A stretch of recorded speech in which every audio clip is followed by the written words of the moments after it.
कि राज उपाधि अधिनियम लागू कब हुआ था? लॉर्ड लिट्टन ने क्या कहा? नीरो बंसी बजा रहा है और रोम जल रहा है। सुना है ना आपने?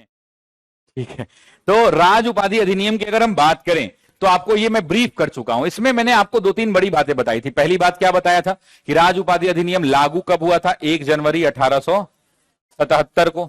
इसे लागू करने का जो प्रावधान था वो 1876 में किसने पेश किया?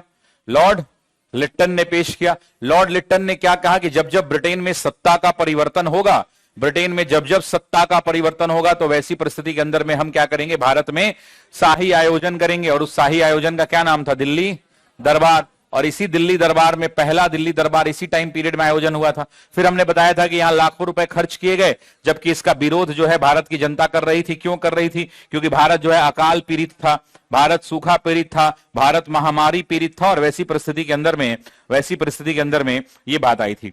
यहां पे एक व्यक्ति हैं जिनका नाम है सुरेंद्रनाथ बैनर्जी। नाम सुना है आपने? इस यहां पे एक लाइन पॉइंट छूट गया था जिसके लिए मैं आज रुका हूं, आज इसको रिपीट कर रहा हूं। यहां पर एक व्यक्ति थे सुरेंद्रनाथ बैनर्जी, कांग्रेस के प्रारंभिक नेताओं में से एक माने जाते हैं सुरेंद्रनाथ बैनर्जी। आईसीएस अधिकारी, भारत के दूसरे आईसीएस अधिकारी माने जाते हैं। पहला आईसीएस कोई और बना था, दूसरे बार पे आईसीएस की परीक्षा इन्होंने पास की थी, तो दूसरे आईसीएस अधिकारी माने जाते हैं। तो सुरेंद्रनाथ बैनर्जी ने इस घटना की तुलना करते हुए एक कथन दिया था, और वो कथन इसलिए जरूरी है ताकि आप मेंस में लिख पाएं। तो उन्होंने कहा था कि नीरो बंसी बजा रहा है और रोम जल रहा है। सुना है ना आपने कि रोम जल रहा है और नीरो क्या कर रहा है? बंसी बजा रहा है। तो वो बात यहीं पे कही थी कि नीरो बंसी बजा रहा है और रोम जल रहा है।